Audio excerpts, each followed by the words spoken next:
Welcome between those. I'm your host, Joe Chap, Detroit Lions News podcast. I'm going to be your host, Joe Chap. And look, I wasn't going to do a video about the Detroit Lions until the combine's over because I want to see the statistical data. But what I can say is what happened today in terms of the Jared Goff contract projections from Sport Track. I was very intrigued by this because this could be an ultimate steal. You know, a lot of people are keen. They're not. They don't really want to sign Jared Goff to an extension, which be my guess. But then tell me who's going to be the quarterback moving forward. You could say Hendon Hooker, but we haven't even seen him take a snap in the preseason, and there's no possible way you can make a determination off him playing the SEC. And as someone who's watched him ad nauseum, he's a good quarterback in college football. I'll never forget the time that he beat Alabama. That was great. As a part-time Tennessee Volunteer fan, Hendon Hooker is a great college quarterback, but going into the NFL is a little bit different.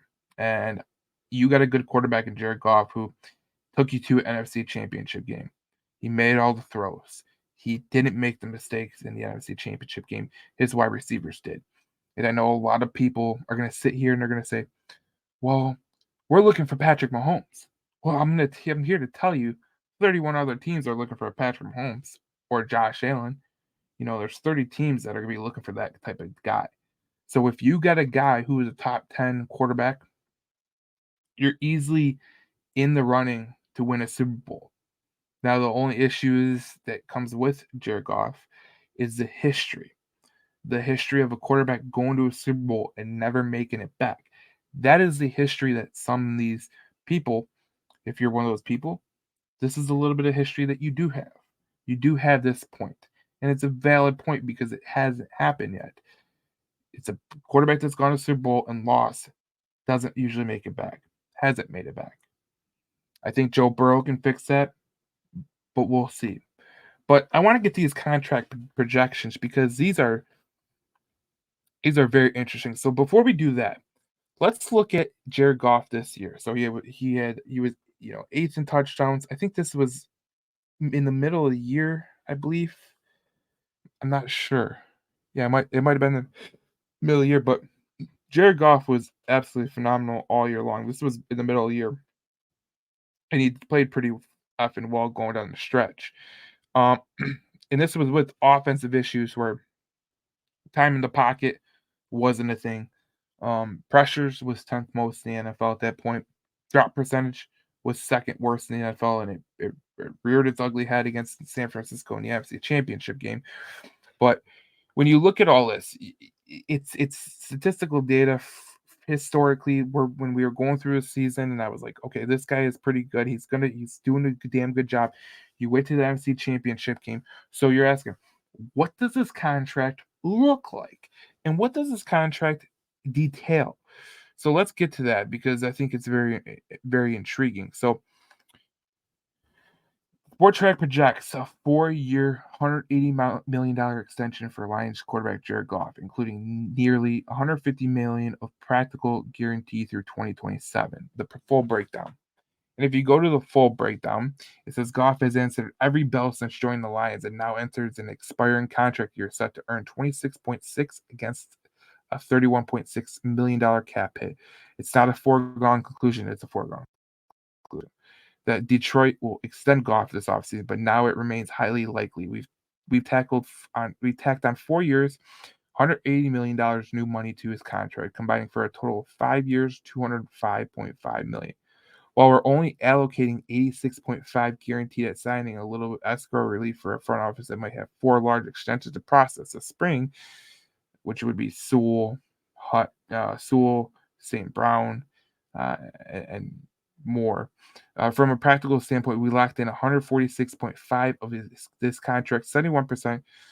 Goff earns a $20 million pay raise in 2024 and 136.5 over the next 3 seasons. It's far from the top of the market contract, but it might be just what the doctors ordered to the Lions can be competitive over the next few seasons. And when you look at that, you hear what they're talking about. You think about that if Jared Goff did sign a contract like this, where he's making $45 million a year, In my mind, it would be a total steal. In my mind, with Russell Wilson getting paid the money he's getting paid, um, um, Kyler Murray getting paid the money he's getting paid. If Jared Goff agreed to this, it's a total steal. And I know people are going to be like, "Well, what do you mean?" Well, 45 million right now is going to be nothing. And if they can extend him before Jordan Love gets his deal, and before Dak Prescott gets his deal, and then if they extend him before those two get their deal, it's going to look like a value right off the hop, and you're going to be like, "What a great idea!" You know, it doesn't have to be where you pay this guy a ton of money. It doesn't have to be where you pay him, Patrick Mahomes type money. That's not happening.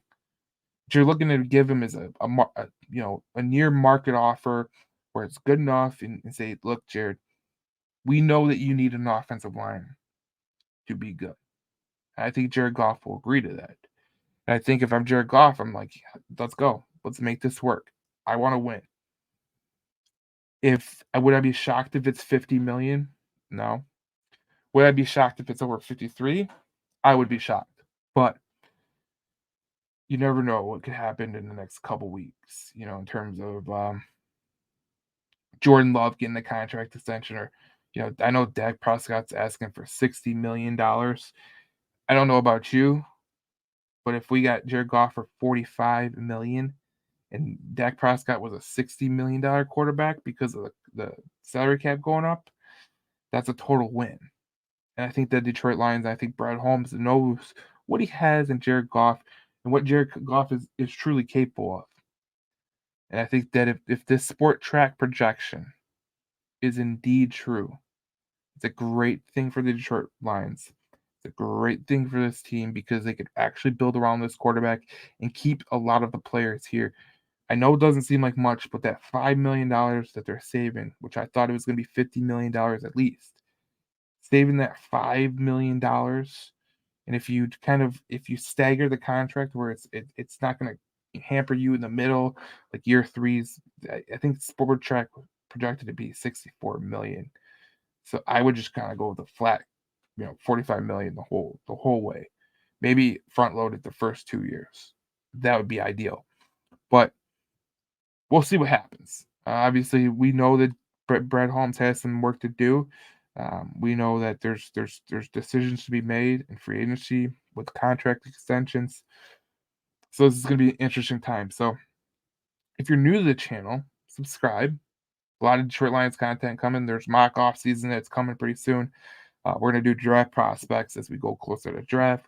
We're probably going to have a live at the draft. So stay tuned. Subscribe below. We'll keep you entertained as we go forward through the Lions off season. And if you're a Red Wings, Tigers, Pistons, Michigan State fan, we got that all here too. So subscribe below. And I'll see you guys in the next video on Between the Whistles Detroit YouTube page.